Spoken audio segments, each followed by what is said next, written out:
Nabi kita Shallallahu Alaihi Wasallam menjelaskan bahwa perkara yang pertama kali akan dihisab di hari kiamat dalam hadis riwayat Tirmidzi, yaitu perkara darah. Ya, pembunuhan adalah kasus pertama yang nanti akan Allah singkap. Ya, bukan kasus yang lain, bukan pencurian dulu, perzinaan dulu, atau mungkin perampokan, ya, atau mungkin korupsi, bukan. Tapi pembunuhan dulu. Pembunuhan adalah kasus pertama yang nanti Allah akan buka di hari kiamat. Allah akan selesaikan urusannya secara cepat. Jadi para pembunuh ini nggak akan bisa kabur, nggak akan bisa menghindar dari hisabnya Allah Subhanahu Wa Taala.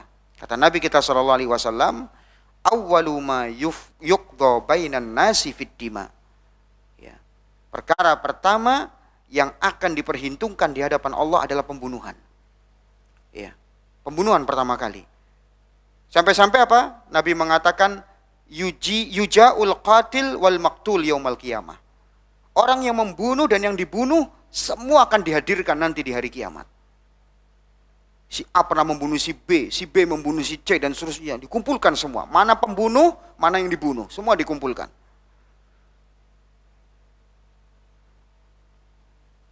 Muta'allakun bi ra'si sahibihi, dalam kondisi satu dengan yang lain saling memegang kepalanya. Dalam keadaan satu yang lain saling memegang kepalanya. Yaqulu Rabbi sal hadza lima qatalani. Ya. Kemudian yang dibunuh tadi, ya, sambil dia menenteng kepala orang yang membunuh, ya. Jadi dipegang nih. Orang yang dibunuh dia akan memegang kepala orang yang membunuh. Artinya dijaga nih jangan sampai kabur, dan nggak bakal bisa kabur sih. Tapi itu cara Allah. Ya, bahwa orang yang membunuh nanti kepalanya dipegang sama orang yang dibunuh. Nah, diseret dia, menghadap Allah. Ketika sudah menghadap Allah, orang yang dibunuh menuntut di hadapan Allah. Wahai Rabbku, tanya orang ini, kenapa dulu saya dibunuh? Alasan apa saya dibunuh? Benar gak alasan saya dibunuh? Ya. Kemudian kata Nabi kita Shallallahu Alaihi Wasallam, ya, orang yang dibunuh ini mengatakan, ya Rabbi salhu lima qatalani. Ya. Wahai Rabbku, tanyakan kepada dia kenapa dia membunuhku. Kalau ternyata apa? Alasannya nggak benar, ya sudah, dilempar dia ke neraka. Ya, alasannya karena warisan, alasannya karena tawuran pelajar, alasannya karena apa lagi? Ya, karena lagi apa? Lagi misalkan mendukung klub sepak bolanya sehingga tawuran. Ya, karena apa? Ya itu tadi. Ya, pertarungan antara satu kelompok dengan kelompok lain yang nggak jelas alasannya. Ya, jadi pembunuhan yang tidak ada alasan yang jelas. Maka nanti yang dibunuh akan menuntut di hadapan Allah. Dia pegang kepala orang yang membunuh, disaksikan di hadapan Allah, ya. Kemudian dia minta dituntut. Nih kenapa nih orang ini bunuh saya dulu? Gitu. Ya kalau balasannya dibunuh sekali, impas mending. Ini balasannya apa? Neraka. Ya, ini balasannya lebih mengerikan daripada pembunuhan yang dia lakukan. Ya, balasannya jauh lebih mengerikan, gitu loh. Ya, maka ini ma'asyiral muslimin. Kemudian berikutnya,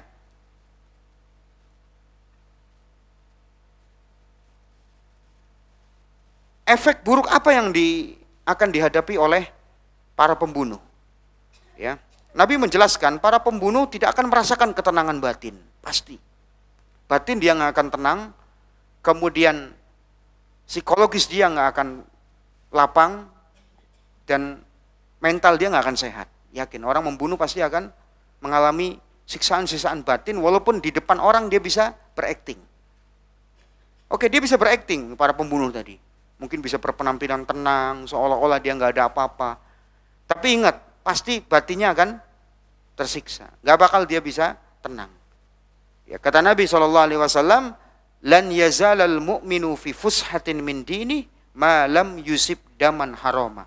Seorang mukmin senantiasa dalam kelapangan dalam dia beragama selagi ia tidak menumpahkan darah orang yang haram untuk dibunuh.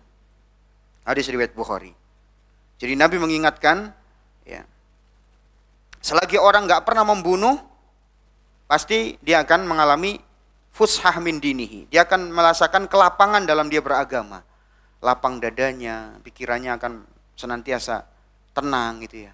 Walaupun mungkin dia kadang berbuat dosa yang lain, kadang mungkin dia masih jatuh ke dalam dosa. Tapi kalau sudah membunuh, efeknya jauh lebih parah daripada dia mengkonsumsi narkoba, daripada dia minum minuman miras. Pasti kejiwaan dia bahkan lebih goncang daripada pelaku miras, pelaku narkoba dan seterusnya.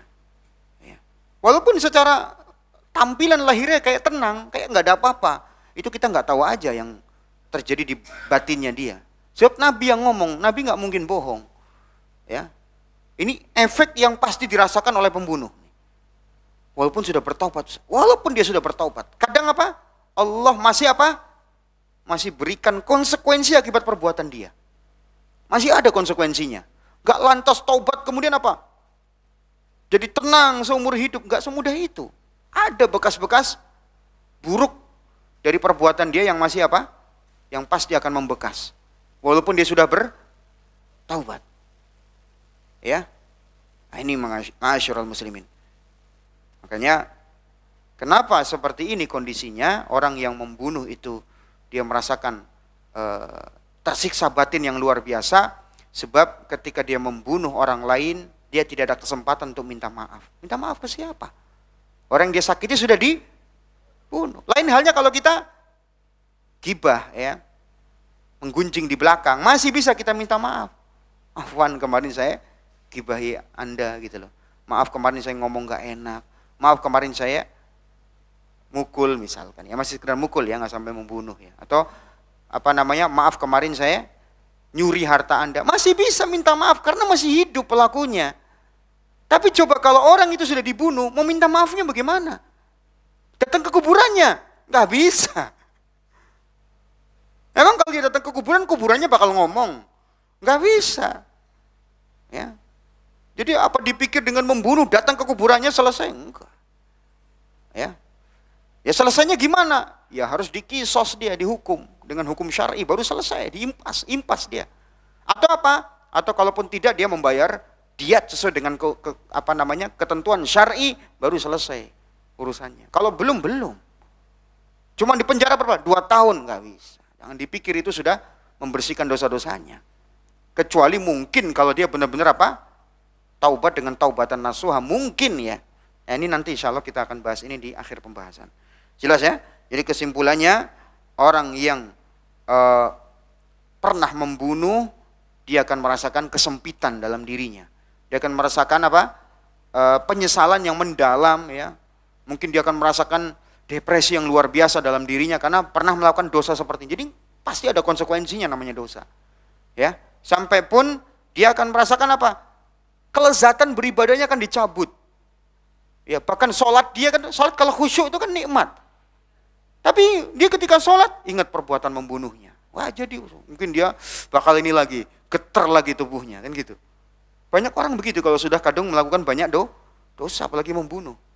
Ya, dia lagi berkendara, tiba-tiba terbayang memori dia membunuh, ya nggak tenang lagi kan, berhenti lagi dia nggak kuat berkendara lagi, kan gitu. Nah ini, Nabi SAW juga bersabda, la yazalul mu'minu mu'niqan salihan ma lam yusib daman haraman fa idza asaba daman haraman ballah. SAW, seorang mukmin senantiasa mendapatkan taufik untuk bersegera melakukan kebaikan. Selama dia belum menumpahkan darah yang haram ditumpahkan. Apabila ia menumpahkan darah yang haram, maka ia terputus darinya. Ini diriwayatkan oleh Imam At-Tabarani dan lainnya, hadis ini sahih. Baik. Ini jadi Nabi mengingatkan bahwa taufik Allah, kasih sayang Allah akan senantiasa mudah turun selagi orang belum pernah melakukan tindakan kriminal berupa membunuh jiwa yang diharamkan. Jadi kalau sudah dia berani membunuh, nah di situ dia menghalangi sulitnya taufik Allah untuk turun kepada dia. Sehingga taufik Allah tidak turun kepada dia. Rahmat Allah jadi sulit untuk turun kepada dia. Karena dia sudah kadung melakukan perbuatan menumpahkan darah yang haram untuk ditumpahkan.